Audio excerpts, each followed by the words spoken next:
Hello दोस्तों, स्वागत है आज का इस नए वीडियो में। आज हम बात करेंगे हाइट एंड डिस्टेंस के बारे में। हाइट एंड डिस्टेंस आपको पता है क्या चीज है? हाइट एंड डिस्टेंस एक इतना बेहतरीन टॉपिक है, एक बेहतरीन एप्लीकेशन है, एप्लीकेशन ऑफ ट्रिग्नोमेट्री का। वही ट्रिग्नोमेट्री जिसको आप सब हेट करते हैं, जिसको कोई पसंद नहीं करता, जो सबसे बुरा चैप्टर है क्लास 10th की मैथ्स का। ये उसी का एक बेहतरीन एप्लीकेशन है कि क्यों ट्रिग्नोमेट्री इंपॉर्टेंट है। आज आपको इस क्वेश्चन का आंसर मिलेगा। बहुत बच्चे पूछते हैं कि सर ट्रिग्नोमेट्री तो यूज ही नहीं होती, हमने तो यूज की ही नहीं आज तक। आज आप देखोगे कि ट्रिग्नोमेट्री का यूज कैसे हो रहा है, ट्रिग्नोमेट्री का यूज कहां कहां पर हो रहा है। तो शुरू करते हैं अपनी इस क्लास को। वेलकम टू मैथ्स वाले सर यूट्यूब चैनल। और ये चैनल बिल्कुल फ्री है और डेडिकेटेड है क्लास 10th के स्टूडेंट्स के लिए। इस चैनल पे आज हम बात करेंगे हाइट एंड डिस्टेंस के बारे में। आप सबने हाइट एंड डिस्टेंस पढ़ रखी है, एन एप्लीकेशन ऑफ ट्रिग्नोमेट्री, जिसके अंदर हम बात करते हैं एक राइट एंगल ट्राइंगल के बारे में। नाउ सेकेंड चीज, the most important part of this chapter is कि सबसे पहले हम देखते हैं कि भाई एंगल ऑफ एलिवेशन क्या होता है। What is the angle of elevation? Angle of elevation क्या चीज है एंड एंगल ऑफ डिप्रेशन क्या चीज है। ये वो वाला डिप्रेशन नहीं है कि आपकी बंदी छोड़ के चली गई, आप डिप्रेशन में जी रहे हो। ये डिप्रेशन और आपका डिप्रेशन अलग अलग है। सबसे पहले हम बात करते हैं एंगल ऑफ एलिवेशन की। अच्छा, किसने किसने एरोप्लेन उड़ते हुए देखा है? एरोप्लेन कैसे उड़ता है? एरोप्लेन ऐसे उड़ता है, ठीक है। ये जमीन है हमारी और ये एरोप्लेन उड़ रहा है। तो ये जो एंगल बनता है ना, जब हम जमीन से ऐसे ऊपर की ओर जाते हैं तो जो हमारा एंगल बनता है उसी को बोलते हैं एंगल ऑफ एलिवेशन। जैसे कि लेट सपोज करिए कि ये एक ग्राउंड है और आप यहाँ पे खड़े हैं, ठीक है। आप यहाँ पे खड़े हैं और ये आपका सर है। जब आप किसी उड़ती हुई चीज को देखते हैं तो ये जो आपका एंगल ऑफ एलिवेशन बनता है, इसी को हम बोलते हैं एंगल ऑफ, ठीक है। तो यहाँ पे ये जो बीच में एंगल बन रहा है, जो आप ऊपर की तरफ देख रहे हैं, तो वो एंगल बनने को हम बोलते हैं एंगल ऑफ एलिवेशन। जैसे जैसे आपके जो घर का स्लोप है, जैसे ये आपका घर का स्लोप कैसा होता है? ऐसे होता है। यहाँ पे आपका घर का गेट होता है। तो ये जो स्लोप का जो एंगल होगा ना, इसी को हम बोलेंगे एंगल ऑफ एलिवेशन। इसी स्लोप को हम बोलते हैं एंगल ऑफ एलिवेशन। और ये एलिवेशन कितना है? हो सकता है 10 डिग्री हो सकता है 20 डिग्री हो सकता है 30 डिग्री हो। तो जब हम नीचे से खड़े होकर किसी चीज के से ऊपर देखते हैं तो हमारा सर जितने डिग्री उठता है उसी को हम बोलते हैं angle of elevation. I hope समझ आ चुका होगा। अब हम बात करते हैं कि एंगल ऑफ डिप्रेशन क्या चीज है। कि सर ये एंगल ऑफ एलिवेशन तो समझ आ गया, एंगल ऑफ डिप्रेशन क्या है? तो एंगल ऑफ डिप्रेशन कुछ नहीं है, बस आपको इतना समझना है कि जैसे आप नीचे से खड़े होकर ऊपर देखते हैं तो उसे हम एंगल ऑफ एलिवेशन कह रहे हैं। उसी तरीके से जब आप ऊपर से खड़े होकर नीचे की ओर देखते हैं तो उसी को कहा जाता है एंगल ऑफ डिप्रेशन। जैसे कि ये एक टावर है। कौन सा टावर है? कुतुब मीनार। और आप कहां पे खड़े हो? आप इस जगह पे खड़े हो। ये मैंने बना दिया है। ये कौन है? ये है हमारे शशिकांत जी। कौन है ये है हमारे शशिकांत। तो शशिकांत जी खड़े हैं कहां पे? टावर के ऊपर। अब शशिकांत जब टावर पे खड़े हैं और नीचे की ओर देखते हैं कि अरे नीचे इनका एक दोस्त है, इनका परम मित्र है, और वो कह रहा है कि भाई इनको बुला रहा है। तो ये अपने जब दोस्त की तरफ देखेंगे ना, तो जब शशिकांत अपने दोस्त की तरफ देखते हैं तो यहाँ पे जो डिग्री बनता है शशिकांत का, यहाँ पे जो शशिकांत की एंगल ऑफ डिग्री बनती है उसी को हम बोलते हैं एंगल ऑफ डिप्रेशन। ये देखिए, इसमें इंटरेस्टिंग बात क्या है कि एंगल ऑफ डिप्रेशन ट्राइंगल के अंदर नहीं बनता है। इसकी ये गलती बहुत बच्चे करते हैं कि एंगल ऑफ डिप्रेशन ट्राइंगल के अंदर बनाते हैं, लेकिन एंगल ऑफ डिप्रेशन ट्राइंगल के अंदर ना बन के ट्राइंगल के बाहर बनता है। अब आप पूछोगे सर ऐसा कैसे?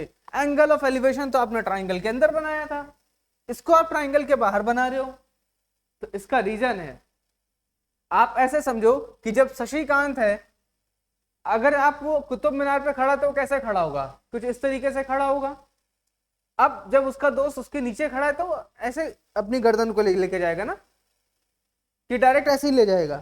तो ये जो हमारा लाइन ऑफ साइट है, लाइन ऑफ साइट से हम एंगल को मेजर करना स्टार्ट करते हैं। तो जब शशिकांत सबसे पहले सीधे देख रहा होगा, सीधे देखते देखते उसके बाद वो अपनी गर्दन को धीरे धीरे धीरे धीरे नीचे लेकर आएगा, और जैसे जैसे नीचे लाएगा इसलिए इसका एंगल ऑफ डिप्रेशन जो है वो ट्राइंगल के बाहर होता है। सबसे अच्छी बात ये है कि ये भी एक पैरेलल लाइन है और ये भी एक पैरेलल लाइन है, ये एक नीचे हमारी एक पैरेलल लाइन है और दोनों लाइन पैरेलल होने की वजह से ये एक ट्रांसवर्सल की तरह काम करता है। तो हमारा जो angle of elevation he angle of depression, ये ऑल्टरनेट इंटीरियर एंगल से दोनों एंगल इक्वल हो जाते हैं और इस एंगल ऑफ डिप्रेशन को भी आप एंगल ऑफ एलिवेशन की तरीके से ट्रीट करके क्वेश्चन को सॉल्व कर सकते हो।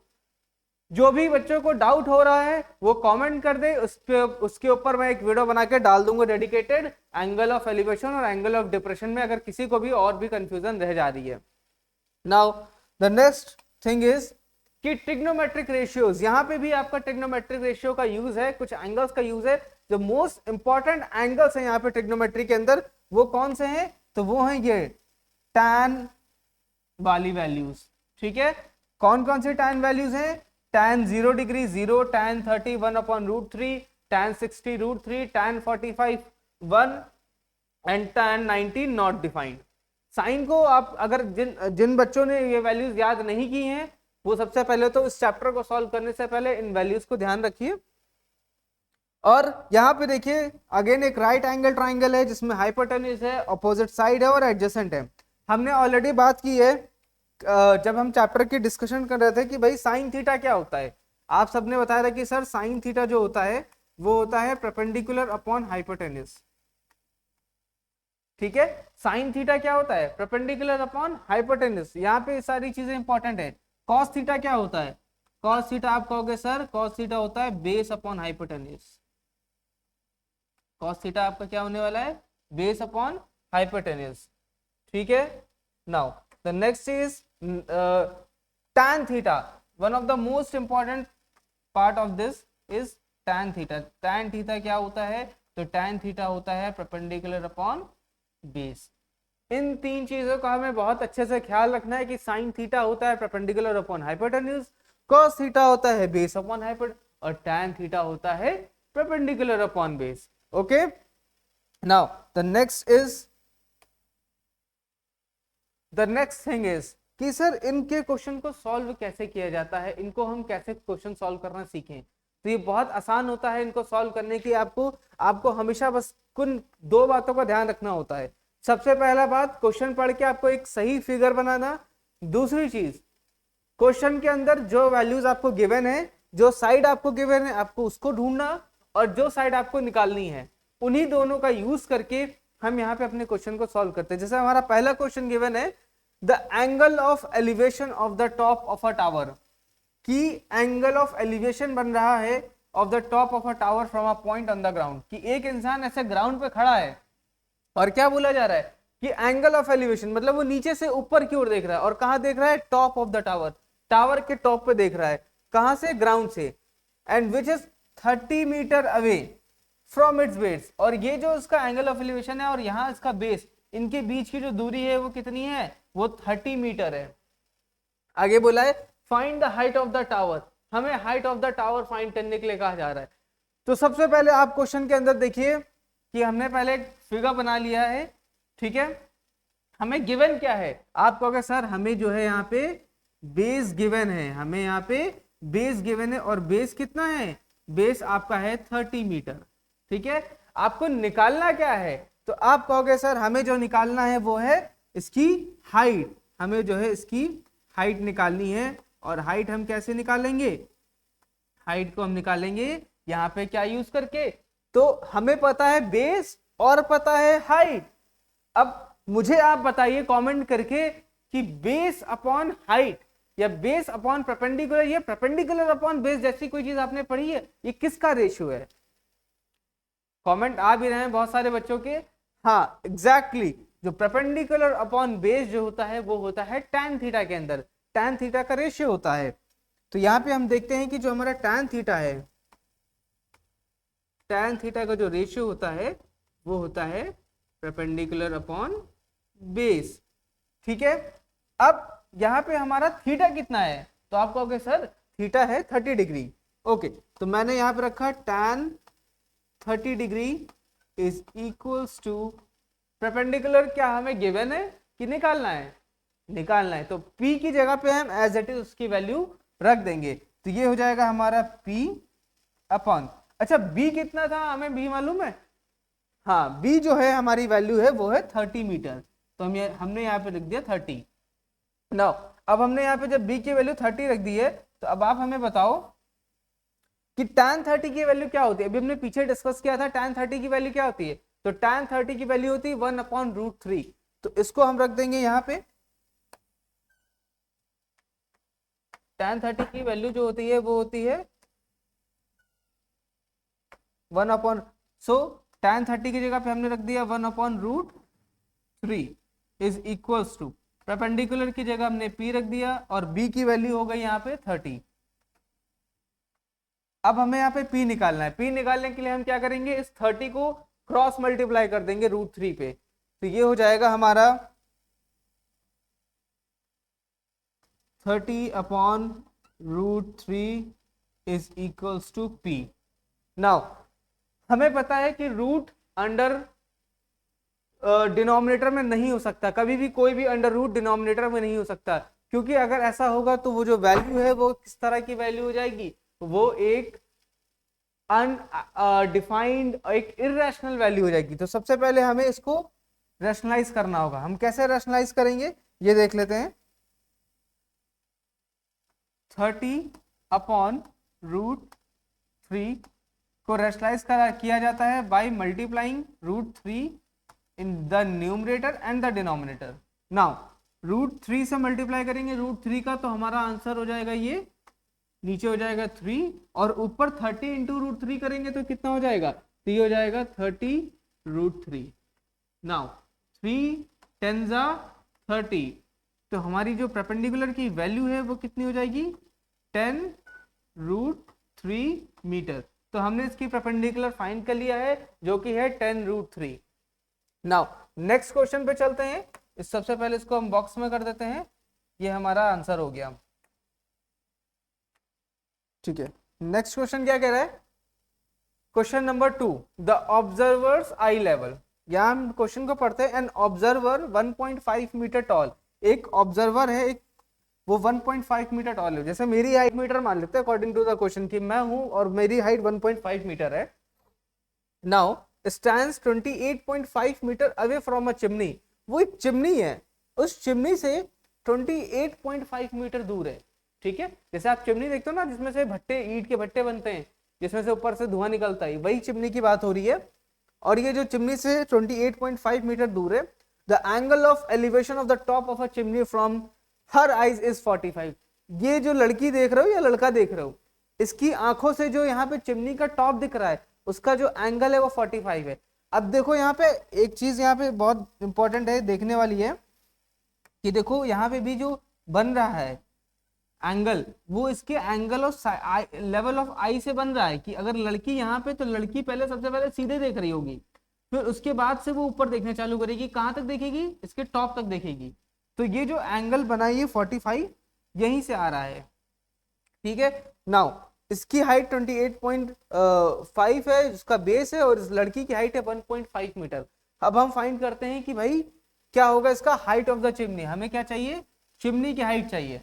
ठीक है, तो सबसे पहले भाई देखो ये हो गया हमारा परपेंडिकुलर, ये हो गया हमारा बेस, और ये हो गया हमारा हाइपोटेन्यूज। सिंपल सी चीज है। नाउ गिवन हमारे पास क्या है, बेस गिवन है, परपेंडिकुलर है, एग्जैक्टली पिछले क्वेश्चन की तरीके से ही है। यहाँ पे भी हमें tan थीटा गिवन है, tan थीटा का ही रेशियो यूज करेंगे, perpendicular upon base. Now tan theta is equals to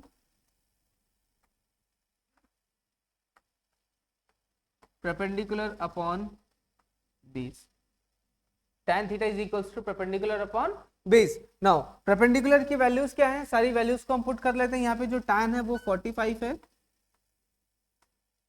tan 45 degree is equals to, perpendicular हमें नहीं पता है, हमें निकालना पड़ेगा, और बेस हमें गिवन है 28.5, तो ये हो गया हमारा बेस।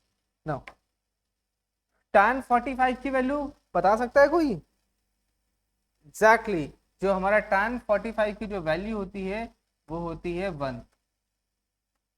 tan 45 डिग्री की वैल्यू कितनी होती है, 1 होती है। अगर tan 45 1 होता है तो आप मेरे को बताओ, हम 1 is equals to P upon 28.5 है, इसको उधर मल्टीप्लाई करेंगे तो हमें P की वैल्यू क्या मिल जाएगी, वो हो जाएगी 28.5।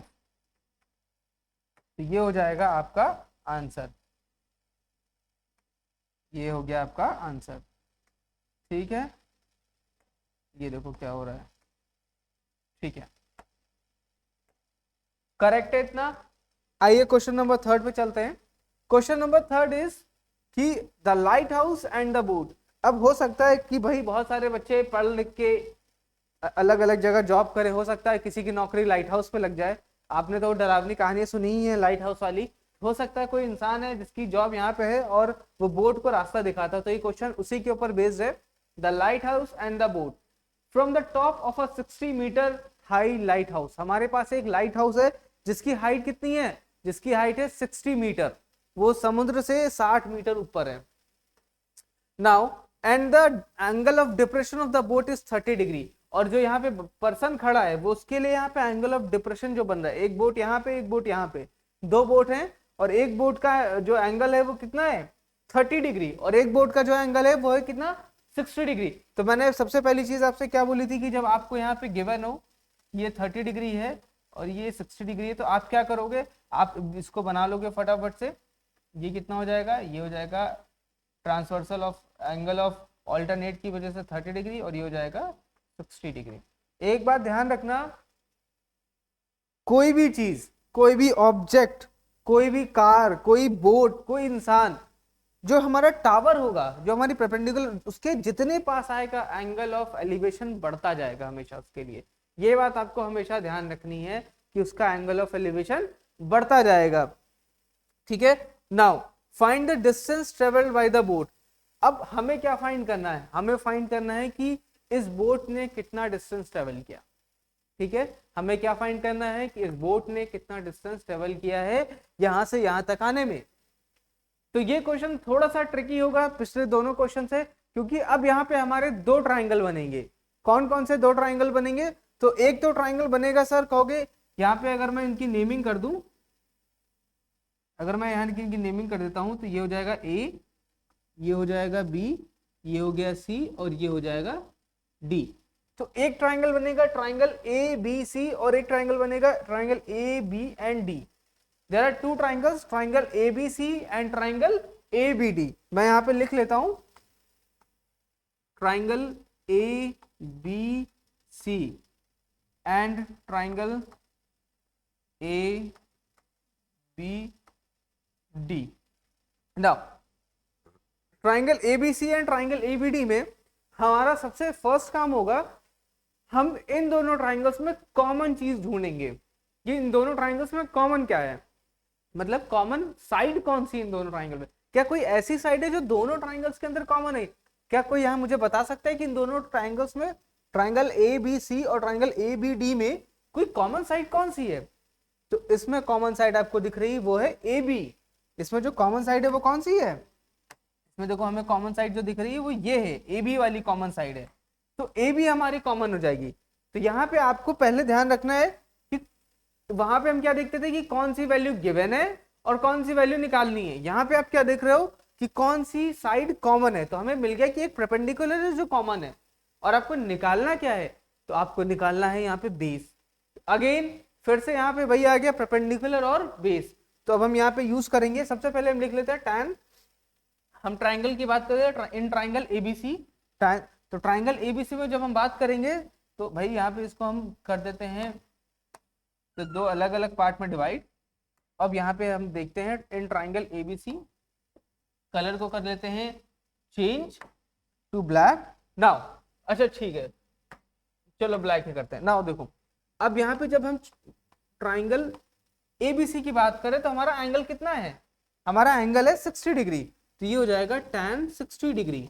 tan 60 degree is equals to perpendicular upon base. अच्छा परपेंडिकुलर हमें गिवन है, हमें परपेंडिकुलर कितना गिवन है 60 metre.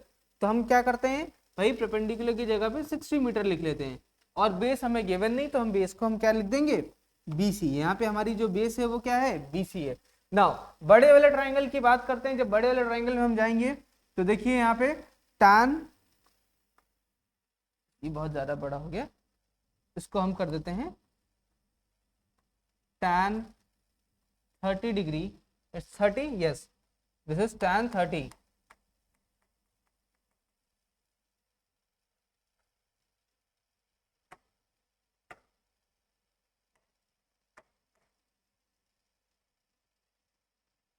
Okay, this is tan, क्या हो गया, this is tan 30 degree is equals to, now again perpendicular हमारा कितना हो जाएगा 60, और बेस हमारा क्या हो जाएगा पूरा BD, तो बेस हमारा हो गया BD। तो tan 30 degree is equals to 60 upon BD। Now next page पे चलते हैं। हमें पता है tan 60 की वैल्यू क्या होती है, कोई बता सकता है tan 60 की वैल्यू क्या होती है? बहुत आसान सा क्वेश्चन पूछा है। tan 60 कितना होता है? tan 60 होता है √3। tan 60 कितना होता है √3। tan 60 होता है हमारा √3। tan 60 √3 होगा अगर, तो हमें ध्यान रखना है कि √3 इज इक्वल्स टू, √3 किसके इक्वल होगा, तो √3 होगा किसके इक्वल 60 अपॉन BC के, तो हमने लिख दिया यहाँ पे 60 अपॉन BC। तो यहाँ से BC की अगर हम वैल्यू निकालेंगे तो क्या हो जाएगी, BC की वैल्यू हो जाएगी 60√3। हमने इसको इधर मल्टीप्लाई किया और इसको इधर मल्टीप्लाई किया, ठीक है। यहाँ से हमें BC की वैल्यू जो है वो 60√3 मिल रही है। तो हम बॉक्स में कर लेते हैं क्योंकि ये भी हमारे बहुत काम आएगी ये वैल्यू। तो ये हमारी वैल्यू है 60√3। इसको हम क्या कर सकते हैं, इसको हम इक्वेशन नंबर 1 मान सकते हैं, ठीक है।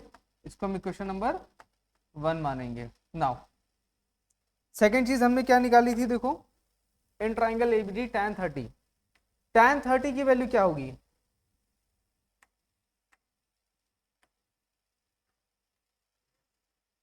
लास्ट tan 30 की वैल्यू क्या हो जाएगी, tan 30 हो जाएगी हमारी 1 upon √3 is equals to 60 upon BC। यहाँ पे हमारे लास्ट में क्या था BC। अच्छा BC किस किस चीज से बनी है, तो आप कहोगे सर BC जो है BC प्लस CD से बनी है। BC क्या है, BC पूरी लेंथ है, और BC के अंदर हमारा क्या है, BD के अंदर हमारा क्या है BC प्लस CD। तो BD को हम क्या लिख सकते हैं, BC प्लस CD लिख सकते हैं। तो हमने यहाँ अगर लिख दिया BD की जगह पे BC प्लस CD, तो कुछ गलत किया है नहीं। नाउ अब यहां से देखो आपके पास यहाँ पे ऑलरेडी BC की वैल्यू हमने यहाँ ऊपर निकाल रखी, जो कि क्या है 60√3।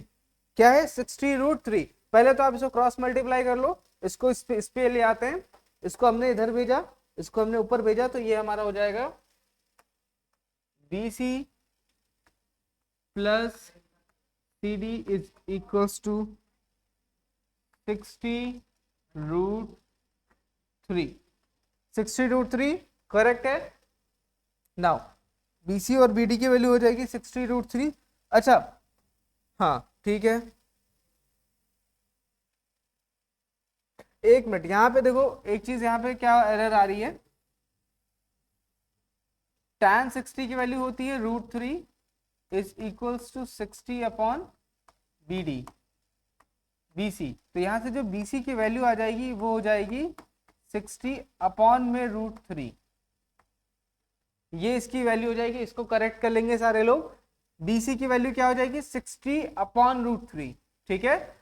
अब इस 60 अपॉन √3 को हम यहाँ पे पुट करते हैं, तो ये हो जाएगा बेटा 60 upon √3 plus CD is equals to 60√3। अब इसको हम उधर भेजेंगे जिससे हमें CD मिल जाएगा, तो CD इज इक्वल्स टू हो जाएगा 60√3 माइनस 60 अपॉन √3, ठीक है। अब इसको हम एलसीएम ले लेंगे यहाँ पे, तो √3 से मल्टीप्लाई करेंगे तो ये हो जाएगा 60 इंटू 3 माइनस 60 अपॉन √3। 60 इंटू 3 करेंगे तो कितना हो जाएगा, that is 180। 180 minus 60 upon root 3, ये हो गया हमारा सी डी। अब 180 में से जब हम 60 माइनस करेंगे तो हमारे पास देखो क्या बचेगा यहाँ पे, 180 में से 60 गया तो कितना बचा, 120, 120 अपॉन रूट 3। अगेन यहाँ पे ये जो वैल्यू है वो कहीं ना कहीं कैसी हो जाएगी, इरेशनल हो जाएगी, क्योंकि यहाँ पे अंडर रूट में क्या है, अंडर रूट में 3 है। तो इसको हम रैशनलाइज करेंगे। रैशनलाइज कैसे करेंगे, सेम जो ट्रिक हमने लगाई थी पहले, हमें क्या करना है, 120 को लिख के रूट 3 से मल्टीप्लाई करना है न्यूमरेटर और डिनोमिनेटर में। तो ये हो जाएगा हमारा 120 रूट 3 अपॉन 3, कैंसल आउट कर देंगे तो ये हो जाएगा C D is equals to 40 root 3 metre. ये आपने यहाँ से वैल्यू निकाली, मतलब कि ये जो शिप है, ये जो यहाँ से शिप है और जो यहाँ तक ट्रेवल कर रही है वो कितना ट्रेवल कर रही है, तो वो ट्रेवल कर रही है 40 रूट 3 मीटर की डिस्टेंस को वो कवर कर रही है। आज की क्लास में यहीं तक रखते हैं। अगर कोई डाउट होता है तो आप कमेंट्स करिएगा।